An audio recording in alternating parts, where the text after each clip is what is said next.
Hi, my name is Samantha Tab, and this is my video introduction.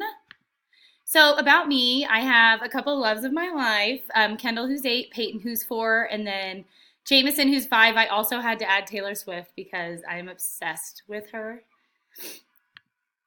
All right, a couple things that I like to do. I'm obsessed with sports, really anything Kansas City, St. Louis Blues, Michigan Wolverines. I love to do anything outside, hiking, snowboarding, camping. And I just like to have fun with my friends on patios, watching movies, and all that good stuff. So professionally, I did my undergrad at Missouri State University, where I student taught also in Missouri. After that, I moved to Kansas, where I taught kindergarten at USD 475 for 2 years, and now I am on my second year of teaching first grade in Colorado Springs, and District 49. I am also in grad school at Fort Hays State University, obviously. This is my fifth-ish class. Along with professional things, I do have responsibilities as far as beyond being a classroom teacher in first grade.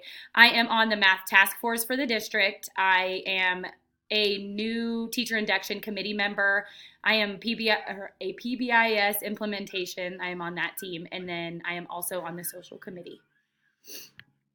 Okay, so getting to the questions. Question number 1, why do politics influence schools but not necessarily move school leaders to take action based on politics? Well, first, the 10th Amendment removed federal authority over schooling. They can push in things as far as like setting standards for testing and which would apply to funding since the federal government does also fund schools. I thought this was interesting. Teachers back when had to choose a political party. They don't have to do that now.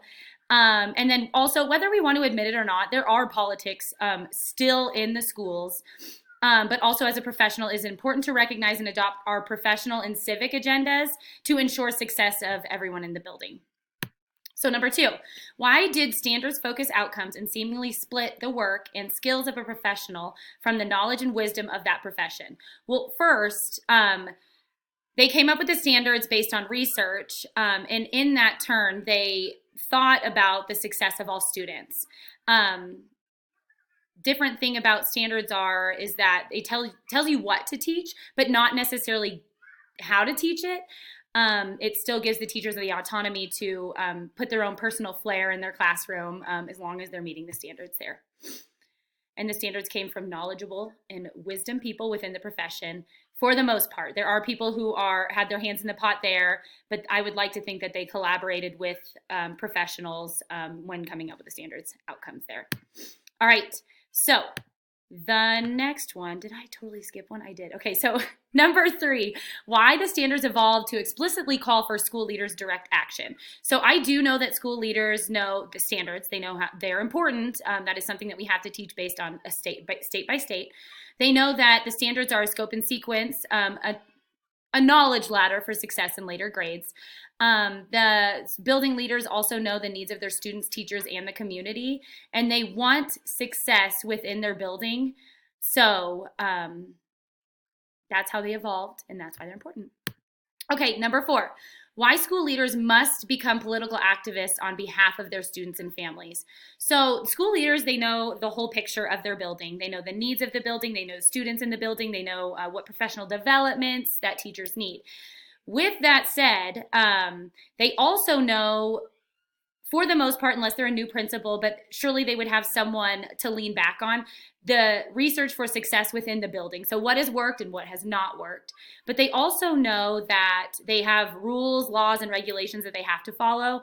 But in turn, going back to the needs of the students and their families, they know to follow the rules, but they also know that they need to advocate for resources within their school. So just like within my classroom, I know that I have 24 first graders in my class. They all don't learn differently. They're all not the same.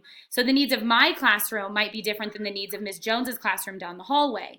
So it is important for the school leader, for example, in this case, the teacher, to advocate for the resources that I need in my classroom. Another example would be I have a rambunctious bunch this year. So I know that I need the counselor to come in twice a week, 30-minute time slots to teach my kids about body and control and the importance of making your own decisions and the outcomes of what your decisions make. So that is what a principal essentially would do. Advocate for the resources that they need to make the people in their classroom or their school successful. That does also include schoolhouse politics. But it is important for the principal to remain on the path of success for promoting growth for everyone in their building. All right. Number 5, why do politics surrounded by educational policies provide the strongest connection between what school leaders feel and do and their abilities to do that? Okay, so again, school leaders, they need to be prepared to engage in schoolhouse politics. There's politics in the schools, whether we want to admit it or not. Something that would set them up for success would be the National Board or the Policy Board for Educational Administration, which focuses on preparation programs for principalship. I found this interesting from the reading is how it talked about memoirs and how there's not very many written about principalship. But the ones that are, they talk about a roller coaster ride of influence and emotions every single day. So principals know that they need to implement teaching policies. They need to standards and standards-based professionalism. They realize there is a lack of resources within the school, but that also they need to advocate to bring those resources in. And that the pressures of teaching and learning, and then they think, is this possible? All right, so my personal thoughts on decision-making is that in any decision that I do make, it's either student or kid-centered. My personal political agenda does not affect or interconnect with my professional decision-making. I do know that I need to be straight across the board and not put my own personal things in there. I also, with that said, know that I am passionate. I do know when to tone it down and when I can ruffle a couple feathers. With that, I am a big advocate. If I have the research base behind what I'm saying or doing, or I need to spin some sort of conversation to look at it in a new light, I will do that. Whether I'm right or wrong, I will be respectful about it. Okay, so my professional thoughts is I know I'm an advocate for everyone around me, no matter what or where I am. I want success for every single person. I know that I'm a professional. I also have realized that I need to gain a lot more knowledge before I become a building leader, and that I know that I need to follow district and state policies. And again, going back to the ruffling feathers, I will ruffle feathers so that people see things in a different light if I see it necessary. And then I also know as a building leader, I am in charge to a certain extent, going back up to I need to follow the district and state policies. So my thoughts on politics influencing my decision making is I realize I don't know very much. Please give me grace on this assignment.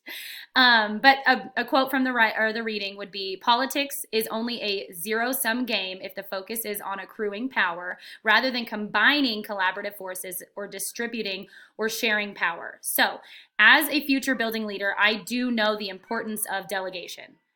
I should not have to do this all by myself. There is someone else who's done it before, who is there to help. People in education, for the most part, are genuinely there to help you. But I also know that when I run into something, I need to collaborate so that I'm not just making horrible decisions all over the board of things that I know nothing about. I realize I don't know much. With that said, so number 9 would be, what do I propose that will help me improve or enhance my current educational leadership decisions that are politically driven in order to improve student achievement and support continuous school improvement for my classroom, school, district, and community? This is going to be simple. Time, commitment, asking questions goes into collaboration. The knowledge that I have and the knowledge that I will get through research, I guess, and resources, and the involvement that I will have when I become a building leader. Thank you. Have a good day.